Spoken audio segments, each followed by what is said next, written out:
Subscribe कीजिए the perfect classes channel को और बेल आइकन को दबाइए लेटेस्ट वीडियो सबसे पहले देखने के लिए। स्टूडेंट द परफेक्ट क्लासेस में आप सभी का स्वागत है। Directorate of education GNCT of Delhi की वर्कशीट नंबर 5 डिस्कस कर रहे हैं बच्चों हम लोग। 9 अक्टूबर 2020 की वर्कशीट है, क्लास 8 के बच्चों की। सब्जेक्ट है social science. Name of student लिख लेंगे, नेम ऑफ क्लास टीचर लिख लेंगे। टॉपिक है बच्चों conservation of renewable natural resources, जो नवीकरणीय प्राकृतिक संसाधन है उनका संरक्षण। ठीक है, अब स्टार्ट करते हैं worksheet. We have previously understood as to why the conservation of resources is necessary. हमने अपनी पिछली वर्कशीट में समझा था कि जो संसाधन होते हैं उनका संरक्षण क्यों आवश्यक होता है। There are many resources which are abundant in nature. ऐसे बहुत से संसाधन हैं जो प्रकृति में प्रचुर मात्रा में हैं। And also there are some which can be used only once. और ऐसे भी कुछ संसाधन हैं जिन केवल एक ही बार प्रयोग किया जा सकता है।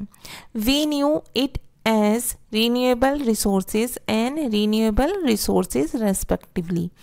इन्हें नवीकरणीय और अनवीकरणीय संसाधन कहा जाता है। Now let's discuss on the conservation of these resources. आइए हम डिस्कस करते हैं इन संसाधनों के संरक्षण पर। रीन्यूएबल रिसोर्सेज क्या होता है बच्चों? Those resources which can be replenished very quickly are renewable resources. वह संसाधन जो दोबारा से उसकी पहली वाली अवस्था में लाए जा सकते हैं या दोबारा से बनाए जा सकते हैं, उन्हें क्या कहते हैं? नवीकरणीय संसाधन कहते हैं। However, if we use some of these renewable resources like water, soil, air and forest carelessly, it will have an adverse effect on their deposits. यदि हम पानी, सॉइल, मिट्टी, हवा, ठीक है, वायु, जंगल, इन सब नवीकरणीय संसाधनों का लापरवाही से प्रयोग करते रहेंगे तो इनके जो डिपॉजिट्स हैं वो इसको बहुत अफेक्ट करेंगे बच्चों, प्रभावित करेंगे। Insufficient water and drying of natural sources of water are the major issues in most part of the world. जो इनसफिशिएंट वाटर है, पानी की कमी होना, ठीक है, पानी प्रचुर मात्रा में ना मिलना, या प्राकृतिक जो सोर्सेज हैं उनका सूखना, है ना, प्राकृतिक जो स्रोत है उनका सूख जाना, ये पूरे संसार में उसके अधिकतर भागों में एक मुख्य इशू बन चुका है बच्चों। Similarly digging of top soil, मिट्टी की खुदाई करना, एंड कॉन्टीन्यूस डिफॉरेस्टेशन, और पेड़ों को काटना, lead to the reoccurrence of natural disaster, ये जो प्राकृतिक आपदा है उसे ला सकता है। Which poses a great challenge to mankind, जो मनुष्य के लिए एक बहुत बड़ी चुनौती साबित हो सकती है। ठीक है बच्चों, अब आगे देखते हैं। Let's find out and list. हमें इसका फाइंड आउट करना है, पता लगाना है। If portable water on the earth gate reduced, how would it affect your life. यदि पृथ्वी से पीने योग्य पानी कम हो जाएगा तो ये आपके जीवन को कैसे प्रभावित करेगा? तो इसका आंसर लिखेंगे बच्चों हम। If there is less portable water on the earth then it will become difficult to live life. यदि पृथ्वी से पीने योग्य पानी कम हो गया तो हमारे लिए जीवन जीना मुश्किल हो जाएगा। ओके स्टूडेंट्स, नेक्स्ट है what would happen if forest on earth gets exhausted. क्या होगा यदि पृथ्वी से जंगल समाप्त हो जाएंगे? ठीक है, तो इसका आंसर हम लिखेंगे if the forest on the earth exhausted then natural disaster will have to be faced again and again. यदि पृथ्वी से जंगल समाप्त हो जाएंगे तो हमें प्राकृतिक आपदाओं का बार बार सामना करना पड़ेगा। ठीक है बच्चों, अब आगे देखते हैं। Every person can contribute in the conservation of resources. प्रत्येक व्यक्ति संसाधनों के संरक्षण में अपना योगदान दे सकता है। सम ऑफ देम आर लिस्टेड बेलो, कुछ की सूची नीचे बनाई हुई है। Apart from this right how you can contribute, और आपको लिखना है कि आप कैसे कंट्रीब्यूट कर सकते हैं। तो कुछ बताए हुए हैं बच्चों, conservation of water, conservation of soil, conservation of air, conservation of forest. हम पढ़ लेते हैं इन पॉइंट्स को।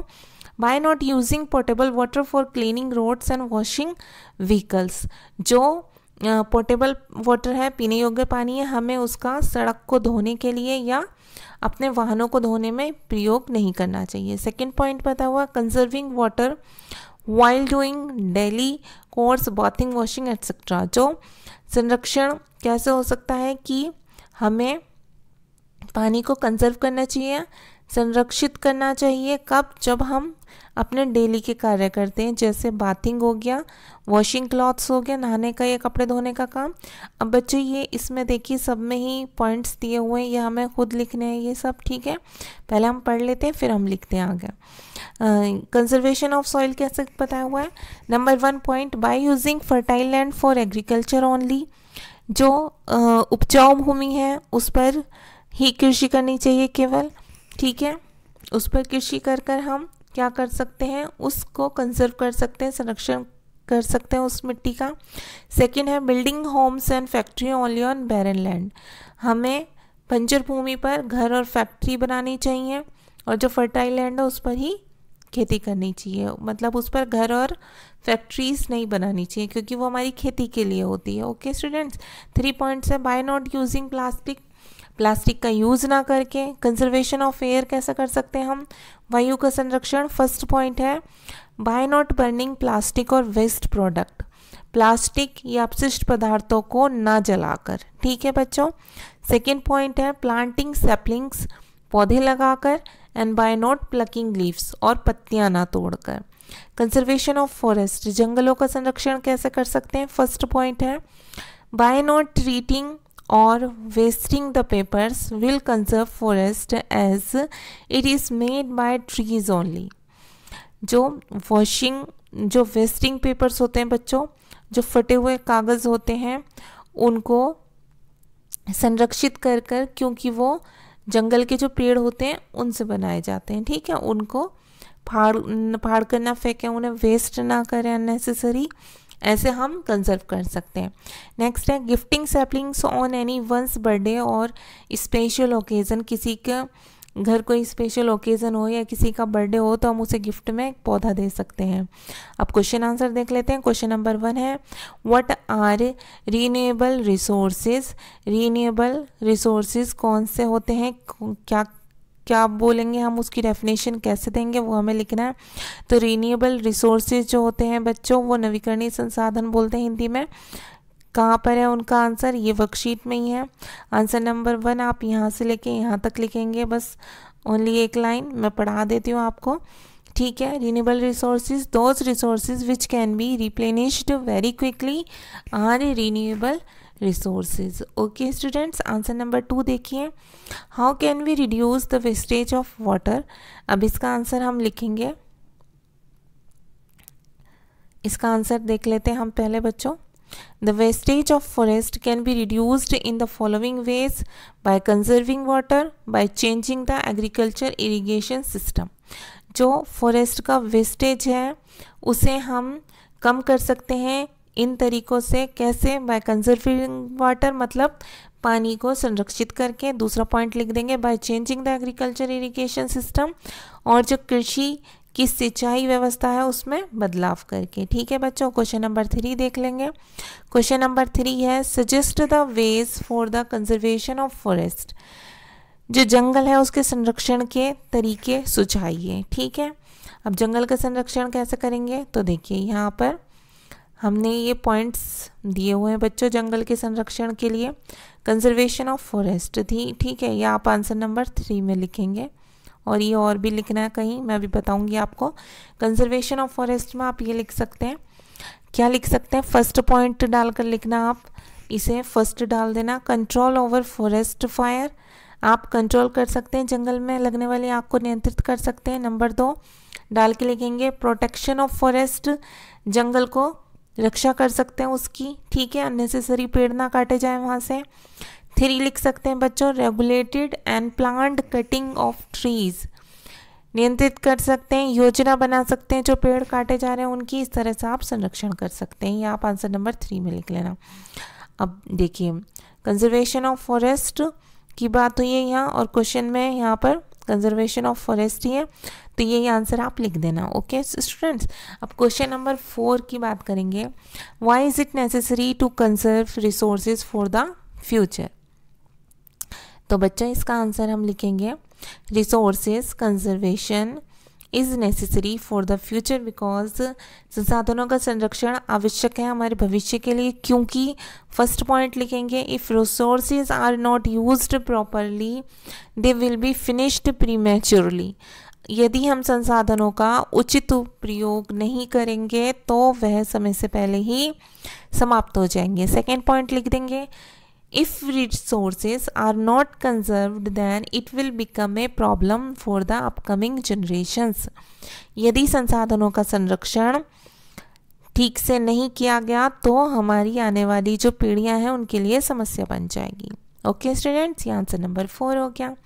अब आपका क्या रह गया बच्चों, वर्कशीट में देखिए यहाँ पर आपको ये पॉइंट्स दिए हुए हैं ना, ये कंजर्वेशन ऑफ सॉइल के, वाटर के, एयर के, फॉरेस्ट के, यहाँ पर कुछ पॉइंट्स दिए हुए हैं, 3rd 4th 5th लिख रहे हैं, यहाँ 4th 5th, यहाँ 3rd 4th 5th, यहाँ 3rd 4th 5th। ठीक है, इसे कंप्लीट करनी है तो इसके हम देख लेते हैं पॉइंट्स। देखिए कंजर्वेशन ऑफ वाटर में पॉइंट नंबर 3rd लिखेंगे हम। पानी का संरक्षण हम कैसे कर सकते हैं, फर्स्ट पॉइंट में लिखेंगे turn off the water while brushing your teeth. जब आप अपने दांत साफ करते हैं वॉश बेसिन पर खड़े होकर, तब आप क्या कर सकते हैं, टर्न ऑफ कर सकते हैं, पानी को बंद कर सकते हैं, नल को। ठीक है, जो टेप होती है टंकी उसे बंद कर सकते हैं। जब आपको पानी की नीड हो तभी आप उसे खोलें। फोर्थ पॉइंट लिख देंगे हम टेक शॉर्टर शावर। आपको छोटे शावर लेने चाहिए। 5th पॉइंट लिख देंगे water your lawn only when it needs it. आपको अपने लॉन में जब ही पानी देना चाहिए जब इसकी ज़रूरत हो। ओके स्टूडेंट्स, अब नेक्स्ट देखेंगे कंजर्वेशन ऑफ सॉइल। सॉइल का कंजर्वेशन कैसे कर सकते हैं हम, मिट्टी का संरक्षण कैसे कर सकते हैं। 4th पॉइंट में लिख देंगे एफोरेस्टेशन, वृक्षारोपण के, ठीक है, वृक्षारोपण के द्वारा। अब 5th पॉइंट में लिखेंगे चेकिंग ओवर ग्रेजिंग, अत्यधिक चराई को रोककर। 6th पॉइंट लिख देंगे चेंजिंग एग्रीकल्चर प्रैक्टिसेस, जो कृषि की जो प्रैक्टिसेस होती हैं उनमें थोड़ा बदलाव करके। ठीक है बच्चों, अब कंजर्वेशन ऑफ एयर कैसे कर सकते हैं हम लोग, ठीक है, वायु का संरक्षण कैसे कर सकते हैं। तो देखिए उसमें 3rd पॉइंट पे लिख देंगे अवॉइड यूसेज ऑफ क्रैकर्स, जो पटाखे हैं उनके यूसेज को अवॉइड करके। नेक्स्ट लिख देंगे 4th point using public transport, जो पब्लिक ट्रांसपोर्ट है, सार्वजनिक परिवहन है, उसका यूज़ करके अपने वाहन कम निकालें। ठीक है, ज़रूरत पड़ने पर ही निकालें और पब्लिक ट्रांसपोर्ट यूज़ कर लें। 5th पॉइंट लिख देंगे use filters for chimneys, chimneys के लिए फिल्टर्स का प्रयोग करके। अब नेक्स्ट देखिए बच्चों, ये और लिखना है हमें उसी में, और ये आंसर नंबर 3 में भी लिखेंगे हम। कंजर्वेशन ऑफ फॉरेस्ट, जंगल का संरक्षण कैसे करेंगे। 3rd पॉइंट डालेंगे कंट्रोल ओवर फॉरेस्ट फायर, जंगल में लगी आग को नियंत्रित करके उस पर नियंत्रण पाकर। 4th पॉइंट में लिखेंगे प्रोटेक्शन ऑफ फॉरेस्ट, जंगल की रक्षा करके। 5th पॉइंट में लिख देंगे regulated and plant cutting of trees, जो पेड़ों की कटाई होती है उन्हें काट दिया जाता है, उनको नियंत्रित करके और उनकी योजना बनाकर। ठीक है, योजनापूर्ण तरीके से उनको कटवाना है, ऐसे ही नहीं कि काटते ही जाएं सब। ठीक है, तो ये बच्चों आपकी वर्कशीट सॉल्व हो गई क्लास 8th की। अगर आपको मेरी वीडियो पसंद आई है तो प्लीज़ मेरी वीडियो को लाइक कीजिए, शेयर कीजिए, हमारे चैनल को सब्सक्राइब कीजिए। Thanks for watching.